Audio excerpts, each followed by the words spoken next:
ಗಂಗಾವತಿ ನಗರದ ಮಹಿಳಾ ಮತ್ತು ಶಿಶು ಅಭಿವೃದ್ಧಿ ಇಲಾಖೆಯ ಕಚೇರಿ ಮುಂದೆ ಪ್ರತಿಭಟನೆ ಮಾಡಿ ದೇವದಾಸಿ ತಾಯಂದಿರ ಸರ್ವತೋಮುಖ ಅಭಿವೃದ್ಧಿಗಾಗಿ ರಾಜ್ಯ ಹಾಗೂ ಕೇಂದ್ರ ಸರ್ಕಾರಗಳು ಸಾಕಷ್ಟು ಯೋಜನೆಗಳನ್ನು ಜಾರಿಗೆ ತಂದಿದ್ದರೂ ಸಹ ಇದುವರೆಗೂ ಅನುಷ್ಠಾನಗೊಳಿಸುವಲ್ಲಿ ವಿಫಲವಾದ ಸರ್ಕಾರದ ಕ್ರಮವನ್ನು ಖಂಡಿಸಿ ಕರ್ನಾಟಕ ರಾಜ್ಯ ದೇವದಾಸಿ ಮಹಿಳೆಯರ ಕ್ಷೇಮಾಭಿವೃದ್ಧಿ ಒಕ್ಕೂಟ ತಾಲೂಕು ಘಟಕದ ಮಹಿಳೆಯರು ಬೃಹತ್ ಪ್ರತಿಭಟನೆ ನಡೆಸಿ ಮಹಿಳಾ ಮತ್ತು ಶಿಶು ಅಭಿವೃದ್ಧಿ ಇಲಾಖೆಯ ಅಧಿಕಾರಿಗಳ ಮೂಲಕ ಮುಖ್ಯಮಂತ್ರಿಗಳಿಗೆ ಮನವಿ ಪತ್ರವನ್ನು ಸಲ್ಲಿಸಿದರು.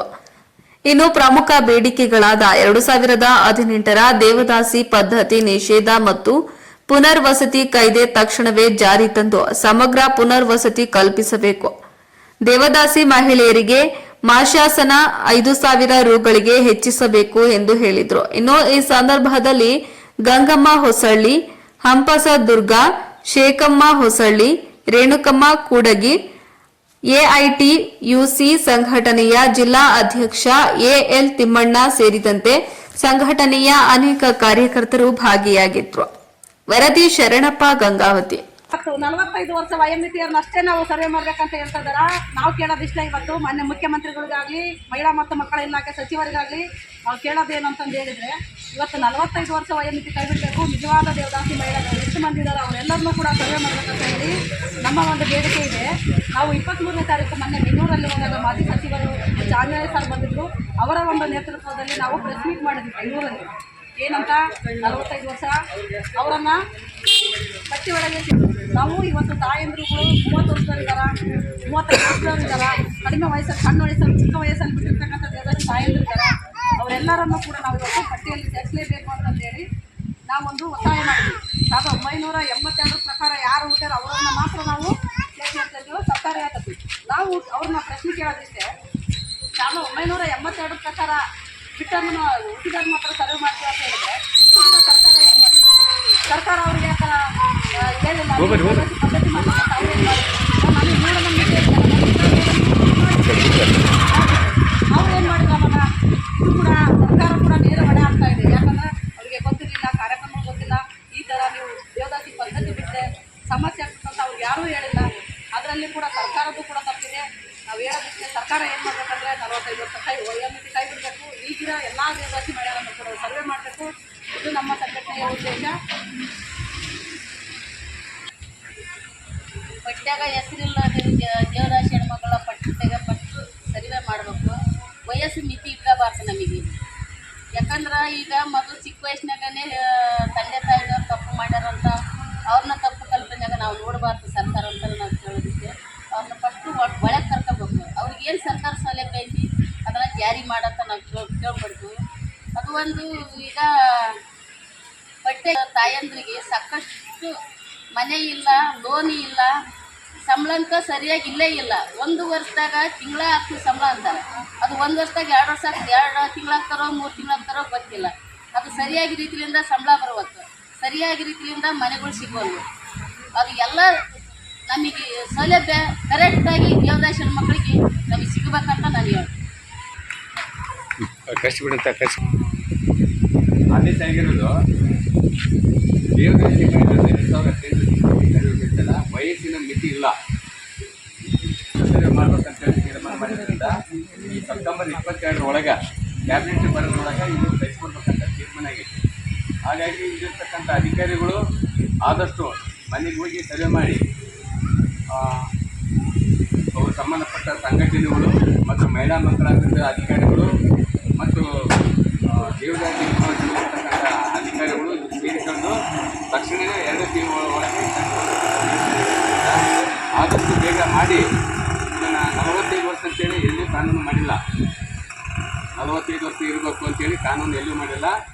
ದೇವದಾಸಿ ಮಹಿಳೆಯರು ಯಾರು ಜನಕ್ಕೆ ಬಿಟ್ಟಿರಲ್ಲ ಅದನ್ನು ತಕ್ಷಣವೇ ವಯಸ್ಸಿನ ಮಿತಿ ಪರಿಗಣಿಸಿ ಮಾಡ್ಬೇಕಂತೇಳಿ ಅದೊಂದು ಇರೋದ್ರಿಂದ ತಕ್ಷಣವೇ ಸಂಬಂಧಪಟ್ಟ ಅಧಿಕಾರಿಗಳು ಈ ಕೂಡಲೇ ಎಚ್ಚೆತ್ಕೊಂಡು ತಾವು ಅದನ್ನು ಸರ್ವೆ ಮಾಡಿ ಸರ್ಕಾರಕ್ಕೆ ಕಳಿಸ್ಬೇಕಂತೇಳಿ ಮತ್ತೊಮ್ಮೆ ಇನ್ನೊಮ್ಮೆ ನಾವು ಈ ಹೋರಾಟ ಮುಖಾಂತರ ಒತ್ತಾಯ ಮಾಡ್ತೀವಿ.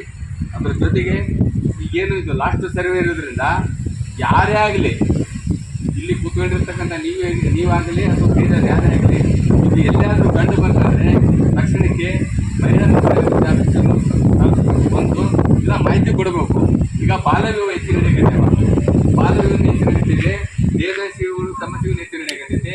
ಇದು ಈ ಸಮಾಜದ ಪಿಡುಗು ಹೋಗ್ಬೇಕನ್ನೋ ಸಲುವಾಗಿ ಎಲ್ಲ ಸಂಘಟನೆಗಳು ಇದು ಹೋರಾಟ ಮಾಡ್ತಾ ಇದೀವಿ. ಪುನಃ ಇದು ಏನಾಗುತ್ತೆ ಅಂತಂದ್ರೆ, ಈಗ ಮೊನ್ನೆ ರೀಸೆಂಟಾಗಿ ಕಾನೂನಾಗಿದೆ, 17 ವರ್ಷ 11 ತಿಂಗಳು ಯಾರಾದ್ರೂ ಇಳಿಜಂಬರ ಮಾಡಕ್ ಹೋದ್ರ ಸಮ್ಮತಿಗೆ ಅವ್ರ ಸಮ್ಮತಿಗೆ ಒಳಗಾಕ್ಬೇಕಂತ ಕಾನೂನಾಗಿದೆ. ಇವೆಲ್ಲ ತಿಳ್ಕೊಬೇಕು, ನೀವೆಲ್ಲರೂ ತಿಳ್ಕೊಂಡು ಈ ವಿಚಾರನ ದೊಡ್ಡ ಮಟ್ಟದಲ್ಲಿ ತಗೊಂಡು ಹೋದ್ರೆ ಮಾತ್ರ ಹೆಣ್ಮಕ್ಳಿಗೆ ನ್ಯಾಯ ಸಿಗುತ್ತೆ ಅಂಬುದು ನಮ್ಮ ಅಭಿಪ್ರಾಯ. ಹಾಗಾಗಿ ಈ ಹೋರಾಟ ಇಷ್ಟಕ್ಕೆ ನಿಲ್ಲಲ್ಲ. ಈ ಸೆಪ್ಟೆಂಬರ್ 22 ಕ್ಯಾಬಿನೆಟ್ ಬರೋದ್ರೊಳಗೆ ಈ ನಿವೇಶನ ಇದು ದೇವದಾಸಿ ಮೇಲೆ ಸಂಬಂಧಪಟ್ಟಂಗ ಆಫೀಸರ್ಗಳು ತಕ್ಷಣನೇ ನಮ್ಮ ಸಲಹೆ ಬೇಕಾದ್ರೆ ಕರೆದ್ರೆ ನಾವು ಕೊಡಕ್ಕೆ ನಾವು ರೆಡಿ ಇದೀವಿ. ನಮ್ದು ಬೇಕಾಗಿಲ್ಲಪ್ಪ ಅಂತಂದ್ರೆ ನೀವಾದ್ರೂ ಮುಂದೆ ನಿಂತ್ಕೊಂಡು ಕೆಲಸ ಮಾಡ್ಬೇಕಂತೇಳಿ ಈ ಒಂದು ಈ ಹೋರಾಟದ ಮುಖಾಂತರ ಮನೆ ಪತ್ರ ತಗೊಂಡು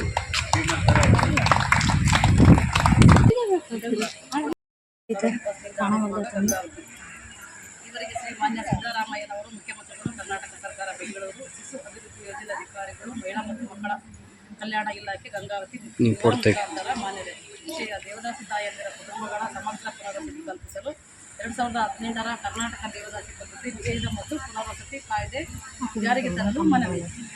ಮೇಲಿನ ವಿಷಯಕ್ಕೆ ಸಂಬಂಧಿಸಿದಂತೆ 15 ಜಿಲ್ಲೆಗಳಲ್ಲಿ ದೇವದಾಸಿ ತಾಯಂದಿರು ಮತ್ತು ಮಕ್ಕಳು ಒಟ್ಟಾಗಿ ಸೇರಿಕೊಂಡು ನಮ್ಮದೇ ಆದಂಥ ವೇದಿಕೆಯನ್ನು ರೂಪಿಸಿಕೊಂಡಿದ್ದೇವೆ. ದೇವದಾಸಿ ತಾಯಂದಿರು ಮತ್ತು ಮಕ್ಕಳ ಸ್ಥಿತಿಗತಿಗಳನ್ನು ಕುರಿತು ಮತ್ತು ಅವರ ಅಭಿವೃದ್ಧಿ ಯೋಜನೆಗಳ ಕುರಿತು ವಿವಿಧ ಹಂತಗಳಲ್ಲಿ ಚರ್ಚೆಗಳನ್ನು ಮಾಡುತ್ತಾ ಸಂಘಟನೆಯನ್ನು ರೂಪಿಸಿದ್ದೇವೆ. ಕರ್ನಾಟಕದಲ್ಲಿ 46,660 ದೇವದಾಸಿ ಕುಟುಂಬಗಳು ಎದುರಿಸುತ್ತಿರುವ ಸಮಸ್ಯೆ ಮತ್ತು ಸವಾಲುಗಳನ್ನು ಕುರಿತು ಸಮಗ್ರವಾಗಿ ಚರ್ಚಿಸಿ ಸರ್ಕಾರಕ್ಕೆ ಮನವಿ ಸಲ್ಲಿಸಿದ್ದೇವೆ. ಸಮುದಾಯದ ಮುಖಂಡರು ಸಮುದಾಯದೊಂದಿಗೆ ಕೆಲಸ ಮಾಡುತ್ತಿರುವ ಸಂಘ ಸಂಸ್ಥೆಗಳು ಒಟ್ಟಿಗೆ ಸೇರಿಕೊಂಡು ಹಲವಾರು ಬೇಡಿಕೆಗಳನ್ನು ವಿವಿಧ ಇಲಾಖೆಗಳಿಗೆ ಸಲ್ಲಿಸುತ್ತಾ ಬಂದಿರುವ ಪರಿಣಾಮವಾಗಿ ಸರ್ಕಾರವು ದೇವದಾಸಿ ತಾಯಂದಿರ ಕುಟುಂಬಗಳಿಗೆ ದೇವದಾಸಿ ತಾಯಂದಿರ ಸಂಪೂರ್ಣ ಕುಟುಂಬಕ್ಕೆ ಪುನರ್ವಸತಿಯನ್ನು ಒದಗಿಸಬೇಕೆಂಬ ಹಿನ್ನೆಲೆಯಲ್ಲಿ ಶಿಕ್ಷಣ, ಉದ್ಯೋಗ, ಆರೋಗ್ಯ, ವಾಸಿಸಲು ಮನೆ, ಭೂಮಿ ಮುಂತಾದ ಮೂಲಭೂತ ಸೌಲಭ್ಯಗಳ ನೀಡುವುದರ ಜೊತೆಗೆ ದೇವದಾಸಿ ಕುಟುಂಬಗಳ ಸಮಗ್ರ ಅಭಿವೃದ್ಧಿಗೆ 2018ರ ದೇವದಾಸಿ ಪದ್ಧತಿ ನಿಷೇಧ ಮತ್ತು ಪುನರ್ವಸತಿ ಕಾಯ್ದೆ ಜಾರಿಗೆ ತರಲು ವಿವಿಧ ಇಲಾಖೆಗಳ ಅಭಿಪ್ರಾಯವನ್ನು ಪಡೆದು ಅಂತಿಮಗೊಳಿಸುತ್ತಿರುವ ಮಹಿಳಾ ಮತ್ತು ಮಕ್ಕಳ ಕಲ್ಯಾಣ ಇಲಾಖೆಗೆ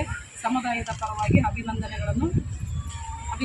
ಸಿದ್ಧಪಡಿಸಿರುವ 2025ರ ಕಾಯ್ದೆಯು ದೇವದಾಸಿ ತಾಯಂದಿರ ಮತ್ತು ಮಕ್ಕಳ ಘನತೆಗೆ ಬದುಕಿಗೆ ದಾರಿ ಮಾಡಿಕೊಡುತ್ತದೆ. ಆದ್ದರಿಂದ ಅದನ್ನು ತಕ್ಷಣ ಸಚಿವ ಸಂಪುಟದ ಸಭೆಯಲ್ಲಿ ಮಂಡಿಸಿ ಅನುಷ್ಠಾನಗೊಳಿಸಬೇಕೆಂದು ಮನವಿ ಮಾಡಿಕೊಳ್ಳುತ್ತೇವೆ. ಸದರಿ ಪುನಃ ಸರ್ವೆ ಮಾಡಲು ಆದೇಶವಾಗಿದ್ದು ಬಿಟ್ಟು ಹೋಗಿರುವ ದೇವದಾಸಿ ಮಹಿಳೆಯರ ವಯಸ್ಸನ್ನು ಪರಿಗಣಿಸದೆ ಸರ್ಕಾರ ಆದೇಶದಲ್ಲಿ ವಯಸ್ಸಿನ ಮಿತಿ ಇಲ್ಲದೆ ಇರುವುದರಿಂದ 30ರಿಂದ 35 ವರ್ಷದವರನ್ನು ಪರಿಗಣಿಸಿ ದೇವದಾಸಿ ಮಹಿಳೆಯರನ್ನು ಸರ್ವೆಯಲ್ಲಿ ಸೇರಿಸಿಕೊಳ್ಳಬೇಕೆಂದು ತಮ್ಮಲ್ಲಿ ಕೋರಿದ್ದೇವೆ. 2018ರ ದೇವದಾಸಿ ಪದ್ಧತಿ ನಿಷೇಧ ಮತ್ತು ಪುನರ್ವಸತಿ ಕಾಯ್ದೆ ತಕ್ಷಣ ಜಾರಿಗೆ ತಂದು ಸಮಗ್ರ ಪುನರ್ವಸತಿ ರೂಪಿಸಬೇಕೆಂದು ದೇವದಾಸಿ ಮಹಿಳೆಗೆ ಪ್ರತಿ ತಿಂಗಳ ತಪ್ಪದೆ 5,000ಗಳ ಮಾಸಾಶನ ಮಂಜೂರು ಮಾಡಲು ಕೋರಿದೆ.